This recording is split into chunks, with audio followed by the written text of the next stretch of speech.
भावा, बाहेरचं भामटं रोल खाण्यापेक्षा हे घरात केलेलं चिकन रोल खाऊन बघ, ज्यातून तुला 50 ग्राम प्रोटीन मिळेल. चल बनवूया. त्यासाठी आपल्याला पाहिजे 200 ग्राम चिकन. त्याआधी स्वच्छ धुवून घे. त्यानंतर त्यामध्ये एक अंडी फोडून घे. त्यामध्ये मग हळद, जरा थोडं चवीनुसार मीठ, कोल्हापुरी चटणी आणि घरात गावल तो मसाला आणि थोडंसं आलं लसूणची पेस्ट घालून ते 5 मिनिट मॅरिनेट करायला ठेव. मग एका तव्यावर 1 चमचा तेल टाकून ते नीट पसरून घे. मग ते आपण चिकन त्यात वतून घ्यायचं आहे. 5 मिनिटं शिजल्यानंतर आपल्याला वाटेल की ते लई सुक्क झाले, पण त्याच्यावर एक टोपण झाकून तू 5 मिनिटं शिजवलास तर चिकन आपलं आतलं पाणी सोडून देईल.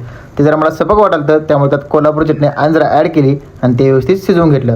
त्यानंतर काटा चमचाने उलतानाच्या मदतीने ते बारीक बारीक बुकना करून घेऊन एका चपातीवर काढून घेतलं. त्यानंतर त्यावरती गार्लिश करण्यासाठी थोडं कांदा, टोमॅटो आणि माडे सॉस आपल्याला पण झाडून टाकले. नंतर केलेला पसारा सगळा आवरला. थोडं किचन स्वच्छ केलं. वज मम्मीला त्रास नको. नंतर एक खाताना बघितलं तर भावा खायचं म्हणा, पण चवीला शेवट लागेल तर नक्की करून बघ. अशाच व्हिडिओसाठी भावाला फॉलो करून जा.